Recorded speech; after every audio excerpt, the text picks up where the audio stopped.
एक मेहतर का घड़ा अगर मैंने आपका घड़ा उठवाया तो मेरा धर्म नष्ट हो जाएगा। महाराज हरिश्चंद्र की आंखों में आंसू आ गए कि बारे समय बारे वक्ता आज अब सात परे की त्रिया भी साथ छोड़ रही है और तारा ने अपनो घड़ा उठाओ। और तारा जब चलवे को तैयार भई तो महाराज हरिश्चंद्र कहने लगे तारा क्या कर रही हो, एक बार तो मेरी तरफ मुड़ करके देख तारा। कहने लगी महाराज ये तुम्हारा शरीर क्या हो रहा है, क्या तुम भोजन नहीं करते। महाराज हरिश्चंद्र की आंखों में आंसू आ गए। हरिश्चंद्र कुछ बोल नहीं सके। माताओं, जब महाराज हरिश्चंद्र कुछ बोल नहीं सके तो तारा कहने लगी महाराज मैं आपका घड़ा तो नहीं उठवा सकती, लेकिन हां आपको एक अकल बता सकती हूं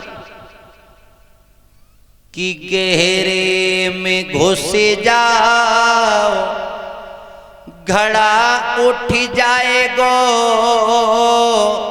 और तनिक सहारो पानी को लग जाएगो। महाराज थोड़े गहरे जल में घुस जाओ, आपका घड़ा अवश्य उठ जाएगा। हरिश्चंद्र कहने लगे तारा तुमने तो मना कर दिया, चाहे हमारा घड़ा उठे या न उठे। और बाई समय पे तारा ने अपनो घड़ा उठाओ और आज तारा वहां से चली गई। महाराज हरिश्चंद्र देखते रह गए, विचार किया आज भक्तों सात परे की त्रिया ने भी साथ छोड़ दिया, इसने भी साथ नहीं दिया।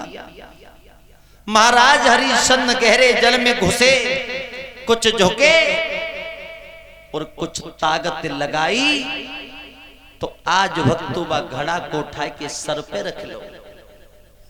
और सर पे रखने के बाद आज महाराज हरिश्चंद्र उस घड़ा को लेकर के चले हैं। जब घड़ा को लेकर के चले और धीमे धीमे चलते हुए आ रहे हैं, जैसे ही कालू मेहतर के घर में प्रवेश किया एकदम ऐसा ठिब्बा लगा, घड़ा कहीं गिरा, हरिश्चंद्र कहीं गिरे, घड़ा फूट। जैसे ही घड़ा फूटो कालू मेहता निकल करके आ गया, हरिया 20 बार सोना दे करके तुझे खरीदा है, भूल से भी बड़ी भूल की है, इस तरीका से अगर तुम घड़ा फोड़ोगे तो कहां से घड़ा आएगा। हरिश्चंद्र हाथ जोड़ करके कहने लगे महाराज अब नहीं फूटेगा। लेकिन जैसे ही हरिश्चंद्र के शरीर की ओर देखा, कहने लगे क्यों रे हरिया, क्या तू भोजन नहीं करता। जैसे ही भोजन की बात आई तो महाराज हरिश्चंद्र कुछ नहीं बोले। तो आज दुकानदार के पास में पहुंचे हैं। कालू मेहतर पूछने लगे क्यों भैया दुकानदार, हमने जो हरिया नाम का व्यक्ति नियुक्त किया था वो तुम्हारे यहां से कितने दिन भोजन ले गया। बोले महाराज सिर्फ 2 दिन। बारे हरिश्चंद्र आज 36 दिन हो गए तूने मेरे निराहार सेवा की, आज से जा तू जल नहीं भरेगा। अब तो हाथ में लाठी दे दी, काला कम्बर दे दिया कि आप जाओ, जो भी लाशें आए कर का टका लेना और कर का टका लेकर के ही उन लाशों को जलवाना। देखिए भक्तों, कहां हरिश्चंद्र से हरिया बन गए और राजा हरिया से आज मरघटिया बन गए। मेरी माताओं, समय का कुछ पता नहीं होता है, इंसान को कब कौन सी जगह पर ले जाकर के खड़ा कर दे। राजा से है गई भिखारी बखत की बलिहारी। कहां तो राजा एक दिन हरिश्चंद्र थे, हजारों दास दासियां इनकी सेवा में लगते थे, और आज वही राजा हरिश्चंद्र समय का ऐसा फिर आया कि स्वयं घड़ा भर के लाते हैं। अब तो मरघट की रखवाली करने लगे। जब मरघट की रखवाली करने लगे हैं महाराज हरिश्चंद्र और इधर एकादशी का व्रत आ जाता है। जब एकादशी का व्रत आ जाता है तो ब्राह्मणी कहने लगी रानी तारा से, तारा आज बेटा को बगिया को भेज देना और कह देना उससे कि कल एकादशी का व्रत है, बहुत सुंदर सुंदर फूल लाए क्योंकि कल घर में पूजा होगी। और एकादशी के व्रत का माताओं बड़ा महत्व होता है।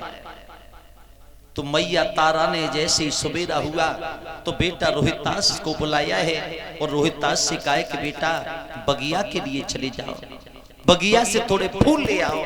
तो आज चला है रोहितास।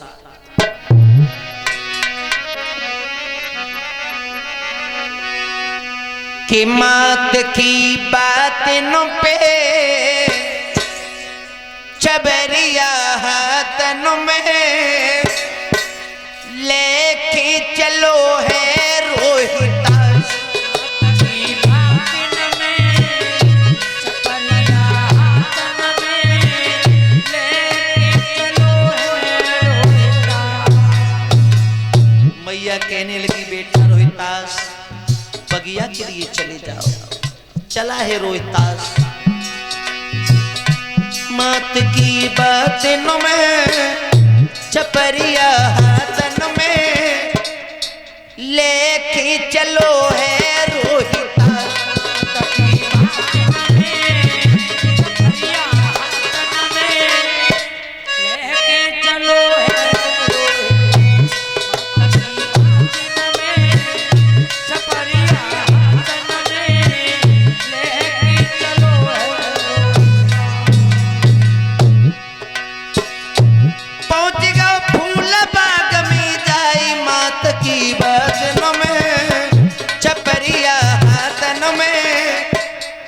लेके चलो है रोहितास।